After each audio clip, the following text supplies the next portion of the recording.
శశాంక్ శర్మ గారు మరి మీరు చెప్పండి, కన్యా రాశి వారికి ఈ సంవత్సర ఫలితాలు ఎలా ఉన్నాయి? ఈ సంవత్సర ఆది నుంచి లగ్నంలో రాహు, సప్తమంలో కేతు, సంవత్సర పూర్వార్ధంలో లాభస్థానంలో గురువు, ఉత్తరార్ధంలో వ్యయస్థానానికి గురువు, తృతీయంలో శని, ఈ విధంగా గ్రహస్థితి ఉంది. లగ్నంలో రాహు ఉన్నప్పుడు ఏమవుతుందంటే స్వవాక్యే సమర్థ పరేషాం ప్రతాపాత్ ప్రభావాత్ సమాచ్ఛాదయేత్ స్వాన్ పరార్థాన్ తమోయస్య లగ్నే సభగ్నారి వీర్య కళత్రే ధృతిం భూరిదారోపి ఆయాత్ అనుకొని శాస్త్రం చెప్తుంది. పరేషాం ప్రతాపాత్ ప్రభావాత్ సమాచ్ఛాదయేత్ స్వాన్ పరార్థాన్ అంటే ఈ కన్యారాశి వాళ్ళు వేరే వాళ్ళ వర్చస్సుకు లోనయ్యి తమకు ఇష్టం లేకుండా కూడా వేరే వాళ్ళ ఒక ప్రభావంతో పనులు చేసి దాని నుంచి సమస్యల పాలయ్యేందుకు అవకాశాలు ఉన్నాయి.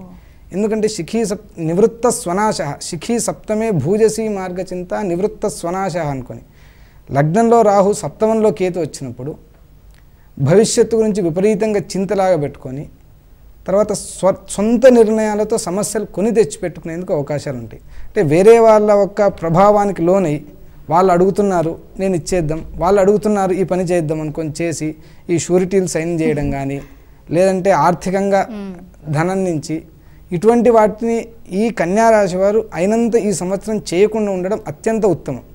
ఎందుకు అంటే నివృత్త స్వనాశ అనుకొని ఈ కన్యారాశి వారికి సప్తమంలో కేతు ఉంటే వీళ్ళకి సమస్య వచ్చిందంటే ఇంకొకరు కారణం కాదు అనుకొని శాస్త్రంలో చెప్తుంది. అదేవిధంగా మూడో ఇంట్లో శనైశ్వరుడు ఉన్నాడు, ఆయన షష్ఠాధిపతి పంచమాధిపతి తృతీయంలో ఉన్నాడు. తృతీయేశనం శీతలం నైవ చిత్తం. మూడో ఇంట్లో శని ఉన్నప్పుడు మనస్సుకు ప్రశాంతత లేకుండా చేసేందుకు అవకాశాలు ఉన్నాయి. ఈ కన్యారాశికి అధిపతి ఎవరంటే బుధుడు. ఆ బుధుని యొక్క ఆరాధన చేయడం, ఆ బుధుణ్ణి విశేషంగా సంతృప్తిపరచడం. ఎందుకంటే బుధుణ్ణి విశేషంగా ఏం చేస్తే సంతృప్తి అవుతుంది అంటే శ్రీరామాది అవతార విష్ణు ఇతర క్షేత్రేషు చంద్రాత్మజ. బుధునికి ఏమంటే విష్ణుమూర్తి దేవత, విష్ణువు యొక్క ఆరాధన. ఈ సంవత్సరం మనకు విష్ణు ఆరాధనతోనే సంవత్సరం మనకు ప్రారంభమవుతుంది 2015. అందువలన విష్ణు ఆరాధన చేస్తూ ఉండడం వలన వీళ్ళకి ఎటువంటి సమస్యలు వచ్చినా కూడా అన్నీ కూడా తొలగిపోయేందుకు అవకాశాలు ఉన్నాయి. విష్ణు ఆరాధన అంటే ఏం చేయాలి? రామాయణ పారాయణం చేయొచ్చు, భగవద్గీత పారాయణం చేయొచ్చు, భగవద్గీత మనం ఇంకొకరికి పాఠం చెప్తూ రావచ్చు. దాని నుంచి ఏమంటే మనమే చేయడం కాకుండా ఇంకొకరికి కూడా చేసేదానికి అవకాశాలు ఉన్నాయి. ఇంకోటి ఏమంటే ఈ కన్యారాశి వారికి ఈ సంవత్సరం వాళ్ళ ఆలోచన ఎట్లుంటుందంటే నేను చేస్తున్నదే కరెక్టు, స్వవాక్యే సమర్థ అంటే అది కొన్నిసార్లు రాంగ్ డిసిషన్ అయినా కూడా నేను చేస్తున్నది కరెక్టు అనేటువంటి ఒక మానసిక స్థితి కలిగేందుకు అవకాశాలు ఉన్నాయి. ఎందుకంటే సప్తమంలో కేతు ఉన్నప్పుడు నివృత్త స్వనాశ అంటే తనకు తాను సమస్యలు కొని తెచ్చిపెట్టుకోవాలి అంటే నేను చేస్తున్నది కరెక్టు అన్నప్పుడే మనకు సమస్యలు వచ్చేందుకు అవకాశాలు ఉన్నాయి.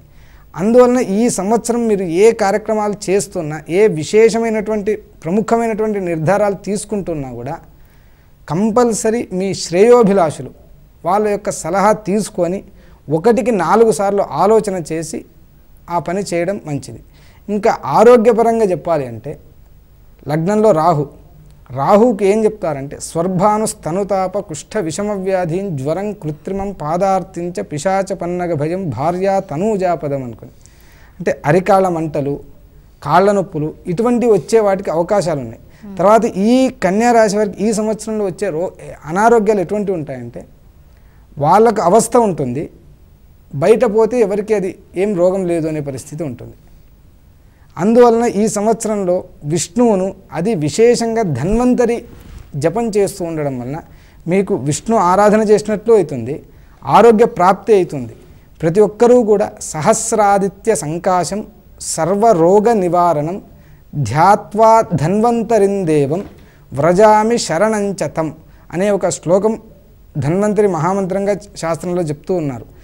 ఈ ధన్వంతరి మంత్ర జపం చేయడం వలన ఏమంటే బుధునికి శ్రీరామాది విష్ణువు అంటే విష్ణు ఆరాధన చేస్తున్నట్లు అవుతుంది. తర్వాత దేవతా వైద్యుడైనటువంటి ధన్వంతరి ఆరాధన వలన మనకు రాబోయేటువంటి అన్ని రోగాలు కూడా గుణమయ్యి సుఖశాంతులతో వర్ధిల్లుతూ ఉంటారు అనుకొని చెప్పవచ్చమ్మా. మిగిలిన రాశుల యొక్క ఫలితాల గురించి తెలుసుకోబోయే ముందు అదృష్టం 2015 ప్రత్యేక కార్యక్రమంలో స్వల్ప విరామం.